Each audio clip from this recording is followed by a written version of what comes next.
What's going on YouTube? We have Dalton, Bousman, James Frazier, and Nick Conley here with a conjoined deck profile. They all pretty much played the same deck with a few differences.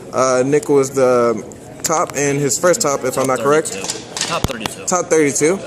And we're just going to get right into the deck profile. They're going to explain the deck and some of the cards they would change.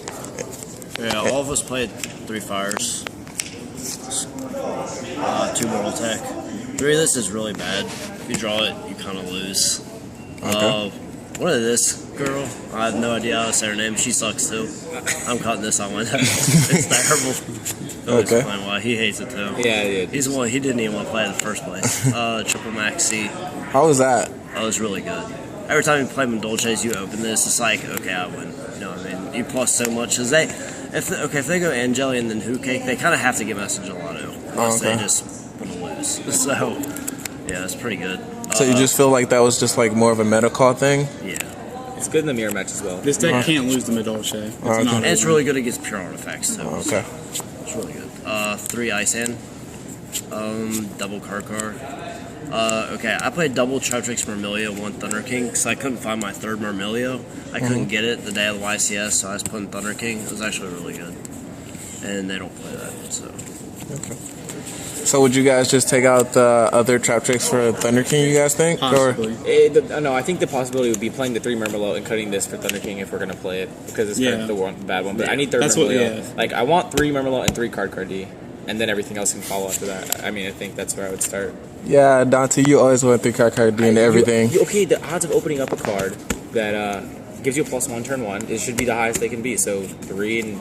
Should be 3 and 3. I don't know. Okay. That's how I feel. I want to always open a +1. That's fair. Okay. For spells, we have triple pod duality. This card's insane. Double pod dictonomy. This card won me a lot of my games. Another +1. You top deck it, and it's like, wow, it's too good. 1 Dark Hole, 1 Mind Control. These 2 also didn't plays. I didn't have a Traptrapix Trapple Nightmare. And what else did I have? Upstart. Oh, and I didn't play Upstart because I think it's trash. Yeah, so these 2 just be the Upstart Goblins. And this deck plays like 6 different types, so this is always live. Yeah, always. Okay. I just think Upstart Goblin's really good. So you just figured that, you know, play better cards over the Upstarts? I mean, I don't want to give my opponents life points for Soul Charge. This deck goes into time a lot, though. That's the main thing. Exactly. Yeah, we were contemplating not playing Upstarts as well. It just happened that we played it. Yeah. Okay. For traps, we have triple Black Horn. You guys only played 2, right? Yeah, we played 2. Yeah, okay. Double Traptrapix Trapple Nightmare. This card's insane against Giria. Dolce. Yeah. Dolce. Hanks and Morgan ought to win. A double DP. 1 Torrent. Double Call. This card's really broken in this deck. We got 3 Artifact Sanctum. Could you explain like what this card does for some of the people who are lessons? It interrupts everything. You summon an artifact from your deck, and you always summon Morale, so you pop a face-up card they control, and then if this card gets destroyed, you pop a card they control. So if they're bad enough to Blind Typhoon this, like it's a it happened in my top 32 match. But if they're bad enough to Blind Typhoon on their turn, while they have a monster, you're gonna get a +3. Game 1, he Blind Typhoon to hit this. Right. And it wasn't it killed him. 1 Warning, 1 Bottomless, 1 Compulse. Oh, okay. Are we playing Trenchel? Yeah, you should. Okay. For my side, I played double Veiler. 1 Soul Taker. This is for for the hands to make a mistiming, and for Gigant mistiming. Oh, okay. I mean, I only drew this card against Evil Storm, and it was just to bait out their Pandemic, so that's not even. You chain Compulse, Soul Taker. Yeah, I was like Soul Taker and I chain Compulse, and I mean I won the game because of it, but it's okay. Double Cross out for Giria and for Amir. I guess our difference would be this would be a 3rd. Don't want to cross out the deck we played. Yeah. Okay. But whatever. It's really a similar card. Does the same things. Exactly. Triple Mystical Space Typhoon, stable. A card that I really hated at this event was Double DNA Surgery. This card it's okay against Bousmans, but I'm taking out my size. That's really Did bad. you like ever side it? I sided it like round 8 against Bousman's, and I mean I drew it against him game 3 and I won because of it, but it wasn't that great. And there were like no spell books here. So. Exactly. Double Vanity's Emptiness. I decided this instead of Deep Dark Chapel because I couldn't find any, but this card won me a lot of games, so I think I'm keeping this in my side deck for a very long time. And what do you guys think about Deep Dark Trap Hole?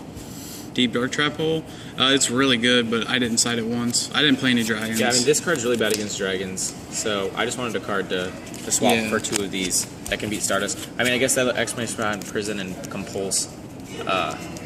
You have no outs to Key Beetle or Stardust, so if they make Key Beetle or Stardust, nothing in your deck beats it except for the Compulsory or the Prisons. I guess Key Beetle with Emptiness or whatever, but... So yeah, that's why I wanted the deep darks for these though. No, He's gonna do anything for Stardust, and that hopefully will be there when they Stardust. Yeah, I'll probably take out DNA Surgery. Exactly. If there was a way to take out the Murmelos, it would be fine. But these are only monsters you play, so you have to keep these in. So you have to swap the trap starters. Exactly. Yeah. And the last card, which is the best card of the side deck, Triple Debunk. This card has won me so many games. It's insane. It's too good. It covers all. It's the good against Mirror everything. Match, Bousmans, Dragons, Mermails, everything. Except like, Madolche. I mean, it's not great against Madolche. It sucks against Madolche a lot, but everything else just kills him. Yeah, you already win that matchup, so it doesn't matter. Exactly. Extra deck? You show your extra deck, 'cause mine's really bad. I played 2 Mage Decks, so I'll have another arc. I can do that. I know exactly what needs to be changed. You need Utopia for sure. Did you play Utopia? Yeah. I couldn't find a Utopia, so I didn't play it. You play this because you can, because you have money. These are the only ones that are actually needed. Is this. I think these are only 3 5s needed, right? You only need these 2. You're gonna make 1 5 an event, so like you're not gonna make. You never exceed, but whatever. I played those have come up maybe, and then the 2 Dwellers and the 2 Arcs are the 2 like really only needed cards. This for the mirror match. And like water don't have back rows or do not have back rows, so you know it's whatever this works. And then this for gears. You know how many times did you do this against gears? Yeah. You just make this with a hand and a Murmelo, and then you have your out to armor, like the set armor that they get to search, but they can't keep something on board. So I don't know. These are the only ones I ever made. I don't know if you guys made anything else, but the rest of the extra deck doesn't really matter. I guess whatever random cards. Black Ship is the shit against Black Bousman. Ship. Yes, actually I made Black Ship's good sometimes. versus the hands too. Yeah. But definitely need Utopia because that goes in time a lot, and twice I went to time and thought, oh, if I summon Utopia, I guarantee a win, and then I was like, I had to hope that they didn't draw certain cards because I didn't have Utopia. Right. So, yeah. So, the extra deck's not important, but... Not at all. So, you guys said that Gears is a pretty hard matchup. Is there anything that you guys would think to main or even side in the future, going into future events for that deck? I mean, he mained everything you could main for Gears and still lost to him. It's just a bad matchup. This deck is the best deck, but Gears beats this deck, so it puts us in a rough spot. And we sided, 10 cards for Gears? Yeah. So we sided 10 cards against Gears. 7 plus the 8 plus the 3 Missile Space Typhoons. And we still managed to lose. Wait, accumulatively, how many Gears did you lose to? All 3 of my losses were Gears. And my 2 losses were to Gears, and you lost 2 to Gears, right? Yep. So that's all of our losses were all to Gears. Yeah. I started off 7-0, and 3 of my last 4 games were Gears, and I lost them all. So. And then I played against, I lost to 2 Gears, and then got that game loss. Whatever, I should have won, but... Yeah, so... That's the first match. Okay, well, being that, like James said, that this is going to be the best deck, do you guys have any suggestions or ideas for the players who are going to be trying to make this deck? You know, ideas on, maybe how to play the deck appropriately? I play Wiretap. Because, I wish I had Wiretap so many times this week, and I'm probably going to put one. At least one. And for this card. It's just this card down. Another way that Madolche and Gears can beat us is flip Trapstone and OTK us. Exactly. So Wiretap can stop that. So that's something to look at. Everything else is pretty solid, though. Yeah, everything. Yeah, Wiretap's the deck performed really well, obviously. I mean, so. I went undefeated day 1, so. Oh, so you were XO of day 1? What'd you end in Swiss? In Swiss I ended 10th because I lost a 2 gear in a row. Oh, okay. Yep, so cumulative, 3, 4, 5. Cumulative 7 losses to Gears, that's insane. Mm-hmm. Yep. Well, and all of those Gear Geo players top, but just to let it be known. They were all good. They were all good. All of our losses, all the Gear Geo losses, every single one of them topped. So, actually, really, like Matt, Mark, Luke, like every single one of them, I was just whatever. It's not like they were it's just Gear Geo. I mean, I guess it's good Gear Geo players. Okay. Well, you guys made an amazing deck, and obviously you can tell it has a top, and just watch out for those gears. But we'll see you guys later, and thanks for the deck profile, you guys. No problem, man. Yep.